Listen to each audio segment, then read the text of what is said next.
नमस्कार साथियों, कैसे हैं आप सब? उम्मीद करता हूँ अच्छे होंगे। आज मैं आपके लिए लेके आया हूँ एक और नई जानकारी जो निकल के आती है पीएनबी बैंक से। ये जो वैकेंसी है, ये वैकेंसी की जानकारी है और इस जानकारी में हम समझेंगे कि क्या है ये वैकेंसी और किस पोस्ट की है ये वैकेंसी। सो यहाँ पे हम देख सकते हैं, ये नोटिफिकेशन है पंजाब नेशनल बैंक का। पंजाब नेशनल बैंक का एचआर डिवीज़न हेड ऑफिस से ये रिलीज़ हुआ है। और जो एप्लीकेशन है वो स्टार्ट ऑलरेडी 7 फरवरी से होने वाले हैं। और ये जो पोस्ट है इसमें ऑफिसर लेवल की ये जॉब है। ऑफिस क्रेडिट की पोस्ट रहने वाली है। Manager forex, manager cyber security, senior manager cyber security, ये 4 पोस्ट है। और जिसमें टोटल नंबर ऑफ वैकेंसीज रहने वाली है 1025, जिसमें सबसे ज़्यादा जो वैकेंसी है वो ऑफिसर क्रेडिट की है। और ये जो एप्लीकेशन है 7 फरवरी से स्टार्ट होंगे और 25 फरवरी 2024 तक ये चलेंगे। जो ऑनलाइन टेस्ट होगा होगा ये रहेगा मार्च और अप्रैल के बीच में। इसकी कोई एग्जैक्ट डेट अभी अवेलेबल नहीं है। और इसमें अगर आप देखेंगे तो पे स्केल भी काफ़ी अच्छा है, 36,000 रुपये से स्टार्ट लेके ये 46,430 ये आपको इनिशियल पेमेंट रहेगा। वेरी करेगा सिटी टू सिटी, इसलिए यहाँ पे जो पे स्केल है वो आपको देखने को मिलेंगे। 49,910। जो मैनेजर फॉरेक्स रहेगा उसमें 48,170 और 49,000 एंड 69,000 तक ये वेरी करेगा। मैनेजर साइबर सिक्योरिटी के लिए जो बात करें अगर हम, तो 48,170 इसमें आपको इनिशियल पे रहेगा और 49,000 तक ये सिटी टू सिटी वेरी करेगा। सीनियर मैनेजर अगर हम चेक करें यहाँ पे इस वैकेंसी में सबसे ज़्यादा जो है पे स्केल रहने वाला है 63,840 इनिशियल पे रहेगा ये। और अगर आप किसी अच्छी सिटी में या मेट्रो सिटी में रहते हैं सो वहाँ पे आपको इनिशियल पे जो है 78,000 तक देखने को मिल सकेगा। इसके अलावा आपको यहाँ पे DA, CCA, HRA, lease accommodation, leave fair, concession, medical, retirement, ये सारे बेनिफिट्स जो सभी जॉब्स में मिलते हैं वो एज इट इज़ रहेंगे।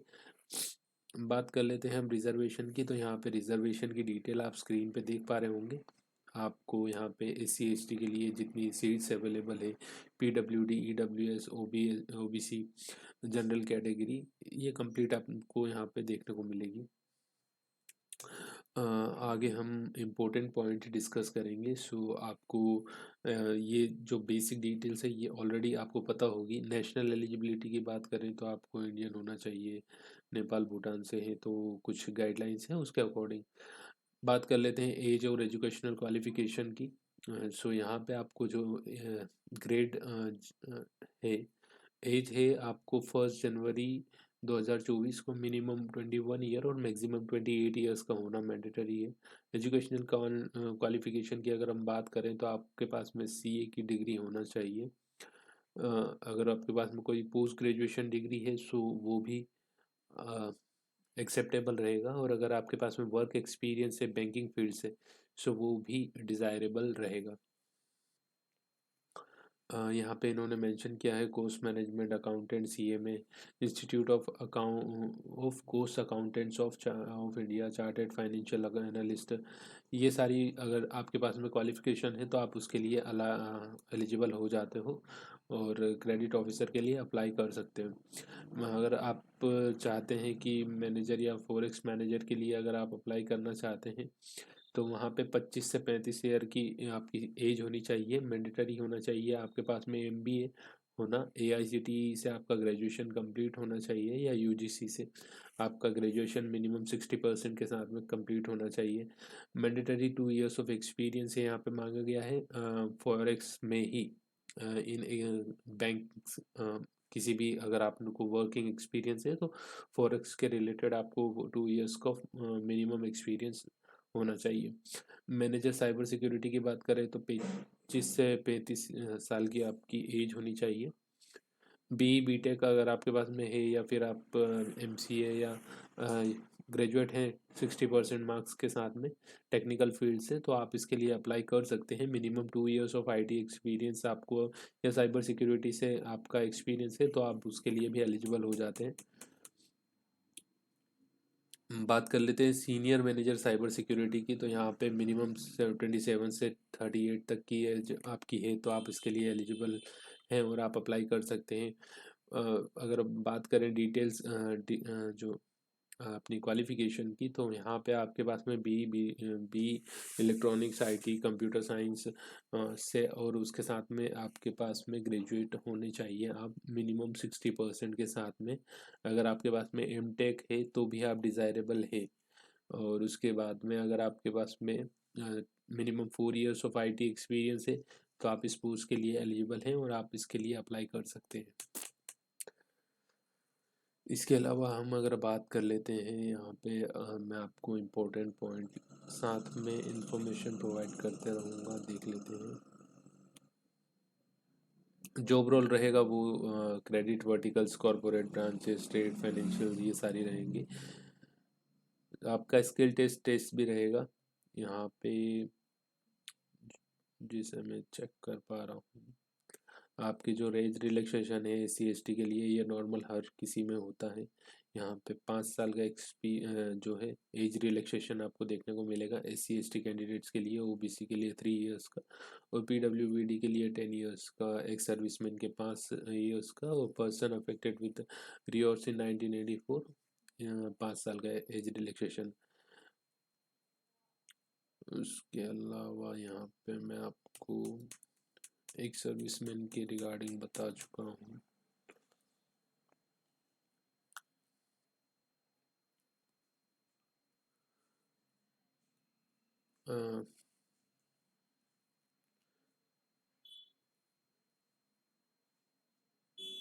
सिलेक्शन प्रोसीजर की बात कर लेते हैं, जो मोस्ट इम्पोर्टेंट आप जिसके लिए यहाँ पे रुके हुए हो। सिलेक्शन प्रोसेस जो रहेगा वो ऑनलाइन टेस्ट बेस्ड रहेगा, और एक आपका पर्सनल इंटरव्यू भी रहेगा। जो इंटरव्यू रहेगा depending upon the number of application, अगर आप ज़्यादा नंबर ऑफ एप्लीकेशन है तो उस हिसाब से वो डिसाइड करेंगे कि कैसा आपका इंटरव्यू रहने वाला है, जो भी बैंक की गाइडलाइंस है उसके अकॉर्डिंग। रिटन टेस्ट की अगर हम बात करें सो बैंक डिसाइड करेगा, उसमें आपको 2 पार्ट्स में ये ऑनलाइन टेस्ट हो रहेगा। फर्स्ट पार्ट में रहेगा आपका रीजनिंग, इंग्लिश लैंग्वेज और क्वांटिटिव एप्टीट्यूड का टेस्ट, जिसमें रहेंगे आपके 100 क्वेश्चन, और पार्ट बी में भी 100 क्वेश्चन 50 क्वेश्चंस रहेंगे, और इसमें आपको जो रहेगा मार्क्स 100 मार्क्स का रहेगा। प्रोफेशनल नॉलेज उसमें आपका टेस्ट किया जाएगा।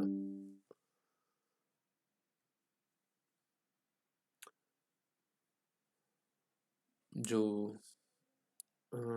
टाइम ड्यूरेशन रहेगा वो 120 मिनट्स रहेगा, मतलब 2 आवर्स का टाइम रहेगा, जिसमें 1 घंटा नंबर मैक्सिमम मार्क्स जो रहेंगे दोनों एक साथ में ही होंगे, दोनों पार्ट का टेस्ट एक साथ में रहेगा। टोटल 150 क्वेश्चंस है, और आपको 200 मार्क्स का ये पेपर रहेगा, जो जिसमें आपको मैक्सिमम टाइम मिल दिया जाएगा 120 मिनट्स।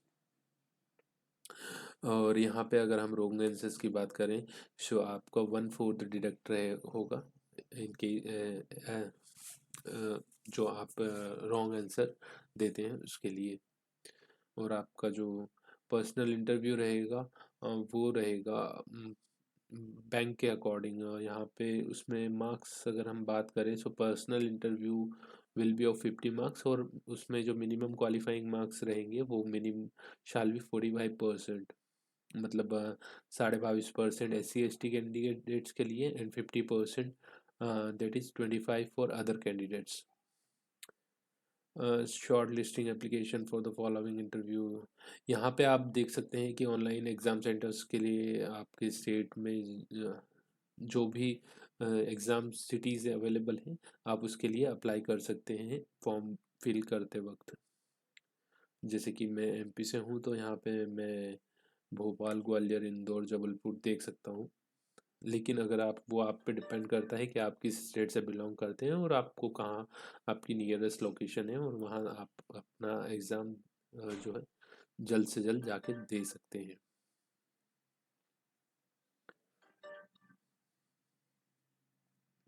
सो यहाँ पे मैं सारी चीज़ें कवर कर चुका हूँ। और आपको जो इम- आप देख सकते हैं यहाँ पे pnbindia.in, जो कि मैं ऑलरेडी आपको यहाँ पे से ये जो नोटिफिकेशन है मैंने डाउनलोड किया था, और आप जाके वहाँ पे ये जो रिक्रूटमेंट नोटिफिकेशन है वो चेक कर सकते हैं। और आप 7 फरवरी से अप्लाई कर सकते हैं इस जॉब के लिए। जो आपका टेस्ट रहेगा, रिटन टेस्ट और इंटरव्यू के लिए जो एडमिट कार्ड रहेंगे वो भी आपको ऑफिशियल वेबसाइट से देखने को मिलेंगे। एप्लीकेशन फ़ीस की अगर हम बात कर ले तो SC ST कैंडिडेट्स के लिए यहाँ पे total number of amount is 59 rupees, और अदर कैंडिडेट्स के लिए यहाँ पे 1180 रुपीज़ का चार्जेस आपको पोर्टल को पे करना होगा। आपको अप्लाई करना होगा 7 से 25 फरवरी में। और आपको अगर कुछ इशू आता है तो भी आप इनकी वेबसाइट पे जाके कंप्लेंट कर सकते हैं। ये विदिन 24 to 48 आवर्स आपको उसके रिगार्डिंग रिजोल्यूशन प्रोवाइड करेंगे। मोड ऑफ पेमेंट ऑनलाइन ही रहेगा आपका। आप UPI क्या जो IMPS रुपए या वीज़ा मास्टर कार्ड से भी पे कर सकते हैं, अपने डेबिट कार्ड या क्रेडिट कार्ड से भी। आपको डॉक्यूमेंट्स जो अपलोड करने हैं अगर आप खुद से करते हैं तो यहाँ पे साइज़ आपको नोटिफिकेशन में देखने को मिलेगा, वहाँ से आप साइज़ सिलेक्ट करके आप अपने नोटिफिकेशन और अप्लाई कर सकते हैं। इन केस अगर आप जो है साइबर पे जाके अप्लाई करते हैं तो आप उनके अकॉर्डिंग वो ये जो साइज़ है वहाँ पे पहले से डिसाइडेड होते हैं उसके बाद में, और वो आपके जो डॉक्यूमेंट्स हैं वो कंप्लीट स्कैन करके दे सकते हैं। लेकिन आप फिर भी एक बारी चेक कीजिएगा, क्योंकि कई बार होता है कि हमें प्रॉब्लम हो जाती है। आपका बॉन्ड भी रहेगा यहाँ पे, आप जिस भी पोस्ट के लिए रहेंगे, लेकिन ये जो बॉन्ड है एक अमाउंट ऑफ बॉन्ड रहेगा, इसमें आपका एक अमाउंट आपको पे करना होगा, ताकि पे नहीं करना होगा, सिर्फ बॉन्ड बनाना होगा, ताकि इन केस आप उस ड्यूरेशन से पहले अगर बॉन्ड को तोड़ते हैं तो वो आपका अमाउंट नहीं दिया जाएगा। लेकिन इन केस अगर आप वो ड्यूरेशन कंप्लीट करने के बाद में जॉब छोड़ते हैं तो उस कंडीशन में आपको यहाँ पे आपका जो अमाउंट है विद इंटरेस्ट आपको रिटर्न हो जाएगा। कैसी लगी आपको हमारी जानकारी बताइएगा आप में कमेंट करके, और लाइक कीजिए हमारे चैनल को और जुड़ जाइए, ताकि ऐसी और भी अमेजिंग जानकारी हम टाइम से आपके साथ में लेते आएँ और शेयर करें, ताकि आप अपने लक्ष्य को जल्द से जल्द प्राप्त कर सकें। जय हिंद, वंदे मातरम। धन्यवाद।